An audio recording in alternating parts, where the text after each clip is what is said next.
Lo dijo en la primera hora. Muy bien, 6:37 en la mañana. Se me han quedado dormidos algunos, ¿verdad? Pero ya tengo reportes de sintonía de los que se han despertado. Andreita Cárdenas ya está enlazada, ¿eh? Me dice salúdame, le saludo, Andreita, por favor, como corresponde. En el último día laborable del 2022, el último programa de A Primera Hora correspondiente a este año. No, los detractores no festejen, el último programa del año, ya, no el último programa de Primera Hora, por si acaso. Los sufridores no festejen. Todavía tenemos A Primera Hora para largo. Bueno, como siempre, no se olviden que estamos con nuestras frecuencias en señal abierta en prácticamente todo el territorio continental ecuatoriano. Estamos transmitiendo a través de la internet por www.sonorama.com.es. Estamos con nuestras plataformas digitales de Sonorama en Facebook y nuestro canal de YouTube. Y ya empiezo a transmitir desde este momento a través de mis cuentas personales en TikTok.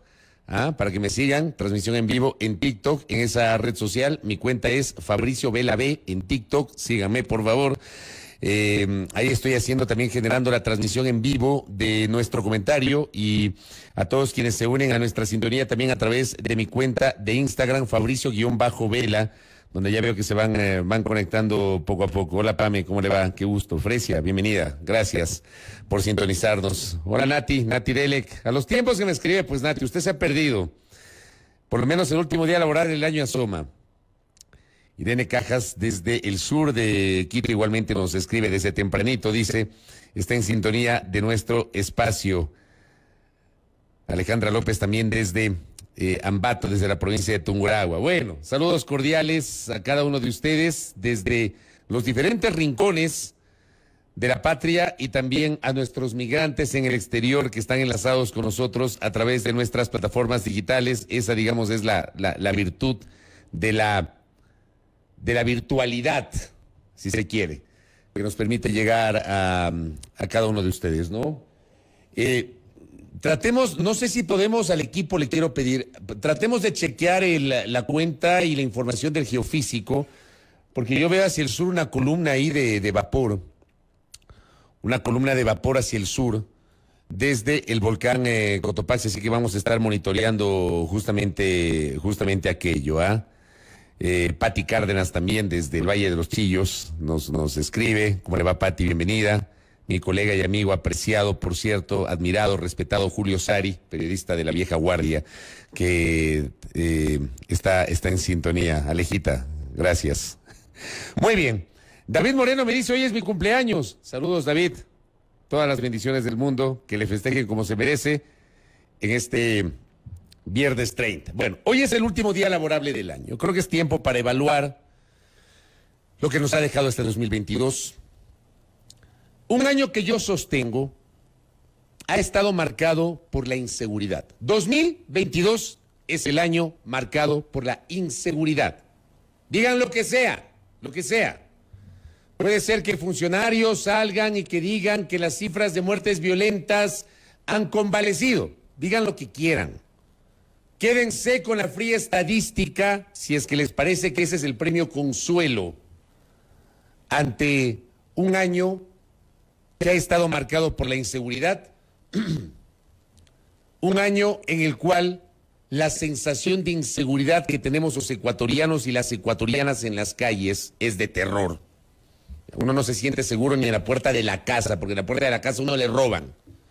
Uno puede pegarse una biela con sus amigos afuera de su casa porque enseguida aparecen los asaltantes. Uno no puede transitar por un paso peatonal de las ciudades por el riesgo de que le asalten. Hablando de delincuencia común. Pero la delincuencia organizada, aquella que desgraciadamente en este país se ha normalizado.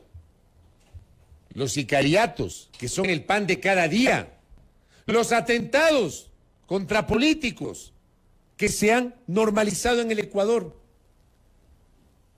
Yo alguna vez dije a lo largo de este año, el riesgo, y lo advertí en este espacio, el riesgo de que se cotidianice la violencia en el Ecuador, así como pasó en Colombia, con sus diferencias.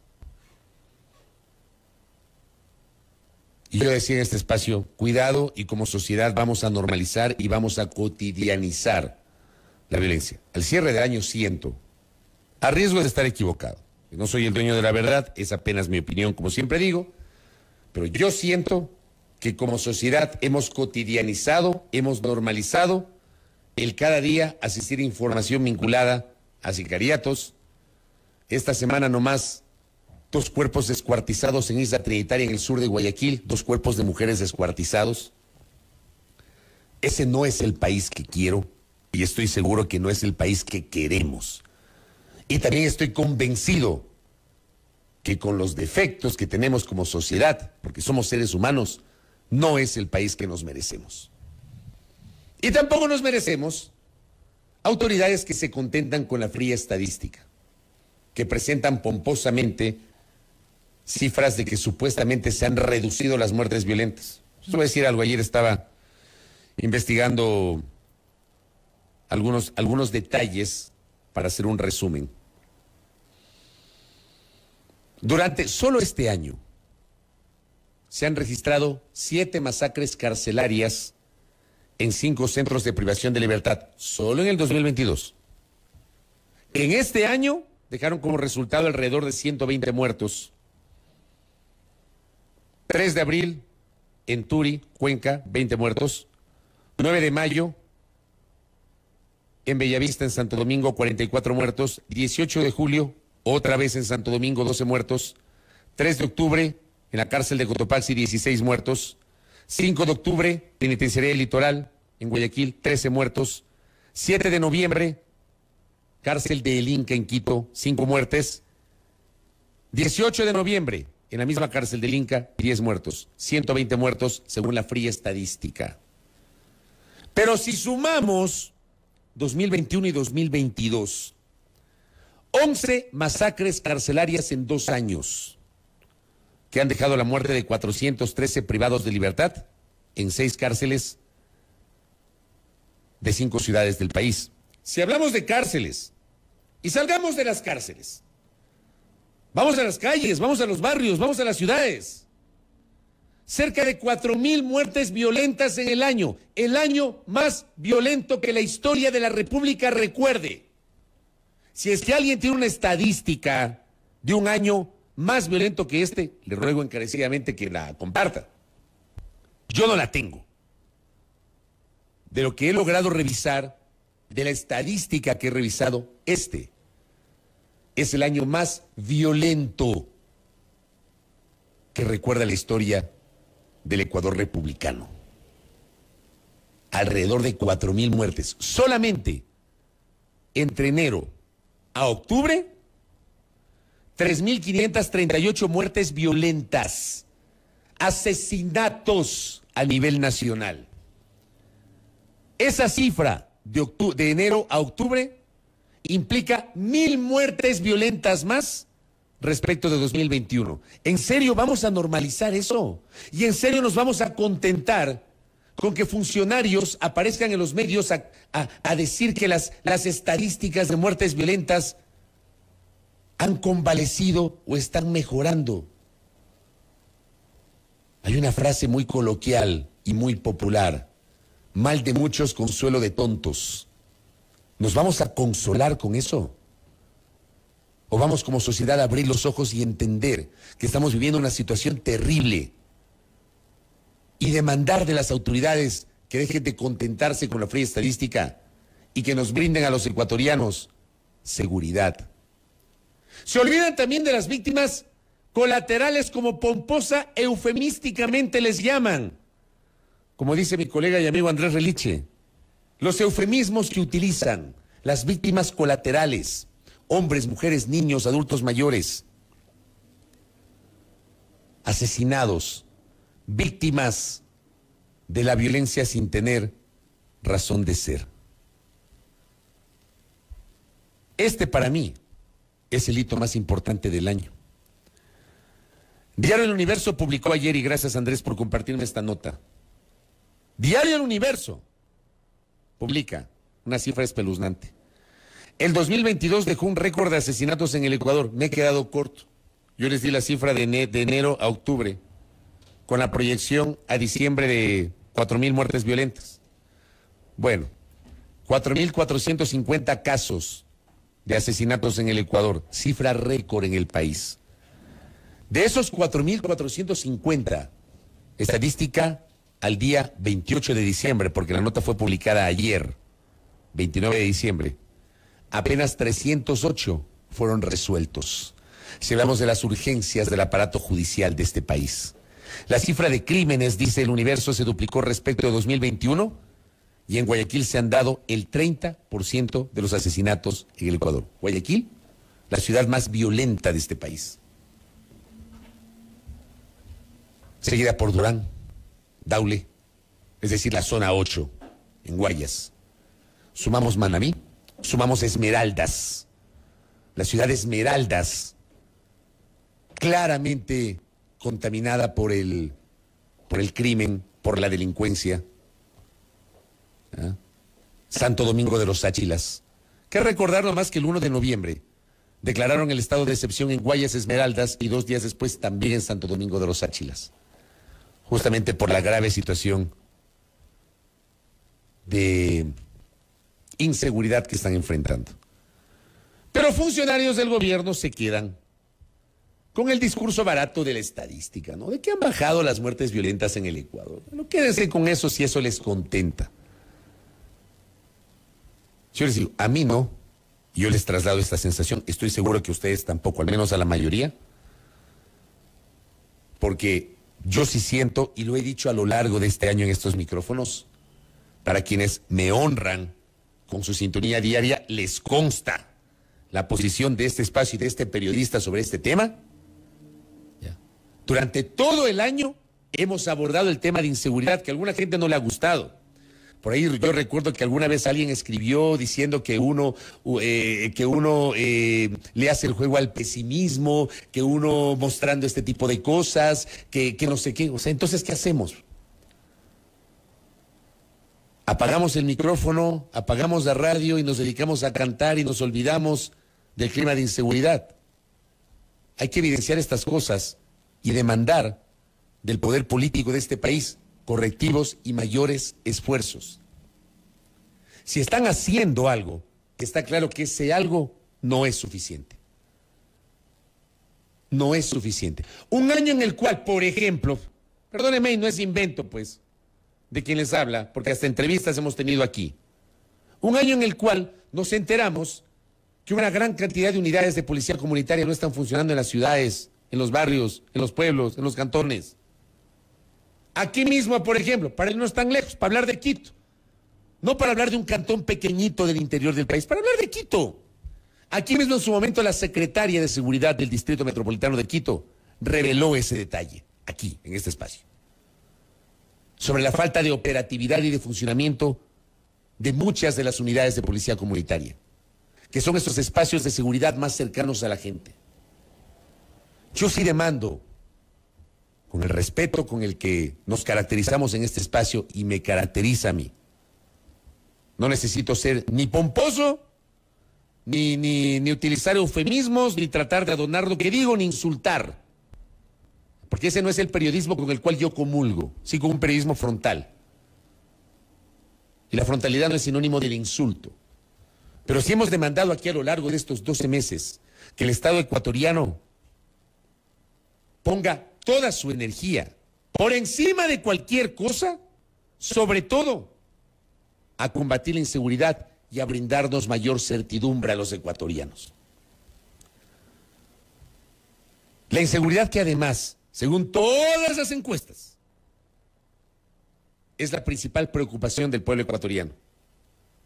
El miércoles Paulina Recalde nos lo recordó en el último trabajo de campo de perfiles de opinión y ayer Sedatos presentó las cifras, algunas cifras en la cadena de televisión Ecuavisa, e igualmente Sedatos coinciden que la principal preocupación de los ecuatorianos es la inseguridad galopante que estamos enfrentando.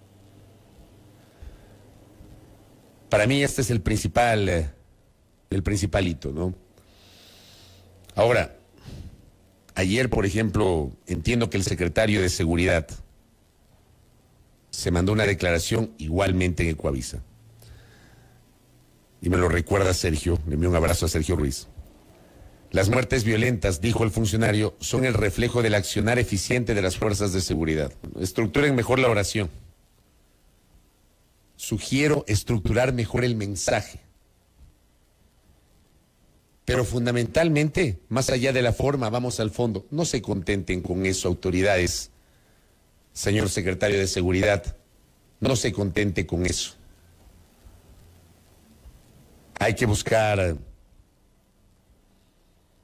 profundizar el accionar del Estado para garantizarnos un mínimo de seguridad a los ecuatorianos. Dicho esto, que desde mi punto de vista, desde el punto de vista de este periodista, es el hito más importante del año y sobre el cual, perdónenme, si algunas personas se sienten satisfechas con lo que se ha hecho, yo lo respeto, yo no me siento satisfecho. Para mí es totalmente insuficiente lo que se ha hecho en materia de seguridad y siento que el Estado ha sido poco eficiente en el combate al crimen organizado y que ha sido ineficiente en retomar el control del sistema carcelario de la República. Pero además, este año ha estado marcado por una profunda crisis política e institucional, y empecemos por la crisis política. Yo no sé, digo, en la política cualquier cosa puede suceder, pero el día de hoy, a mí en lo personal me da la impresión de que el divorcio del Ejecutivo con el Legislativo es un camino sin retorno. No veo en el radar, no lo visualizo en el radar, no veo en el radar una posibilidad de que pueda de alguna manera convalecer esa tan alicaída relación entre las dos funciones del Estado, entre el Ejecutivo y el Legislativo, marcada por el permanente, recurrente fantasma de la muerte cruzada, en uno o en otro sentido, matizada además por el hecho de que en junio hubo una intención fallida de destituir al presidente de la República, y porque además, más allá de la cantidad de leyes que ha aprobado la Asamblea Nacional, hay determinados aspectos muy coyunturales que minaron la relación entre el presidente de la República y su gobierno versus la propia Asamblea Nacional. Sumado a aquello, a la, no sé si llamarle inexistente al día de hoy, relación del Ejecutivo con los sectores sociales. Ayer nomás Marcela Arellano, presidenta del Frente Unitario de los Trabajadores, estuvo aquí en este espacio y decía que no tienen contacto con el gobierno, que han tratado de hablar con el presidente de la República y no les contestan, que por ahí han tenido la posibilidad de hablar con el ministro de Trabajo y pare de contar. No tienen acceso a poder dialogar con el gobierno sobre los temas que preocupan al sindicalismo y a los trabajadores ecuatorianos. Yo quiero recordarles además que a inicios de año el presidente de la República anunció que en las primeras semanas, en los primeros días del 2022, iba a poner a consideración del país una propuesta de reforma laboral, luego de que en septiembre del año anterior el Consejo de Administración Legislativa CAL rechazó calificar el proyecto de ley de creación de oportunidades. Y el gobierno tuvo que enviar por separado la reforma tributaria, que el 29 de noviembre entró en vigencia por el Ministerio de la Ley por las consideraciones que ya las comentamos esta misma semana en este espacio. Entonces llegó enero y el presidente Lasso anunció que iba a poner a consideración del país una reforma laboral. No es invento de este periodista, lo dijo el presidente de la República. Bueno, el año se terminó, 30 de diciembre, y no hubo tal debate de la reforma laboral. No hubo tal. No convocaron a la sociedad civil, no convocaron a los sindicatos, no convocaron a los empresarios, no convocaron a los asambleístas, no convocaron a la academia. No hubo nada. De reforma laboral, vea, cero. Nada. Durante el año. Para matizar lo que les digo de la inexistente relación del gobierno con los sectores de trabajadores, con los sectores sindicales. Pero además, este año estuvo marcado por la confrontación de junio, que como lo dije en junio, lo vuelvo a decir hoy en diciembre, hace un año el gobierno tuvo la sartén por el mango y pudo haber desactivado y quitado la razón de ser de la protesta de junio. Pero en diciembre del año pasado el Ejecutivo ninguneó los diálogos previos que entre octubre y noviembre había mantenido con el movimiento indígena. Al omitir una respuesta respecto de varias de las demandas de la CONAIE, la FEINA y la FENOCIN. Yo sí soy de los que cree que si el gobierno era muchísimo más inteligente en el manejo político, pudo haber desactivado y quitado razón de ser a las protestas que luego se llevaron a cabo en junio, que le costaron al país miles de millones de dólares. Esas protestas, aparte de los muertos y de los heridos, el daño a la economía ecuatoriana, terrible. Pero sobre eso hay una corresponsabilidad del Ejecutivo porque pudo haber desactivado esas protestas. Luego vino el proceso de diálogo de 90 días. Que se termina. Proceso de diálogo, además, que no es un dato menor. Proceso de diálogo en el que el presidente Lasso estuvo totalmente ausente. El presidente Lasso, el 30 de junio, eludió acudir a la firma del Acuerdo por la Paz en la Conferencia Episcopal Ecuatoriana. Lo encaró su ministro de Gobierno, y sí debo destacar, como lo hice en su momento, el papel que tuvo Francisco Jiménez al frente de las conversaciones para desactivar el paro y luego en el proceso de diálogo. Pero tanto en la desactivación del paro cuanto en el proceso del diálogo, el presidente Lasso ha estado totalmente ausente. El presidente Lasso no lideró ni la desactivación de las protestas de junio, ni los 90 días del proceso de diálogo, y ni siquiera apareció en la presentación de los acuerdos y el cierre de las mesas el 14 de octubre pasado. Y hoy las organizaciones sociales aseguran y denuncian que el gobierno no ha cumplido con la mayor parte de los acuerdos alcanzados en esas mesas de diálogo, sobre el cual el gobierno tiene que responder. Como siempre he dicho, es el gobierno, representante de la función ejecutiva y cabeza del Estado ecuatoriano, el que tiene la sartén por el mango y tiene que responder. Así cerramos el año. Pero le añado la crisis institucional. Es otro hito de este año. ¿Marcada por qué? Porque tenemos 5 instituciones que no tienen cabezas titulares, sino encargados. Este es el país de la transitocracia y de los encargos. Contralor General del Estado encargado, Superintendencia de Bancos encargada, Consejo de la Judicatura encargada, Defensoría del Pueblo encargada, Defensoría Pública encargada. Del país de los encargos.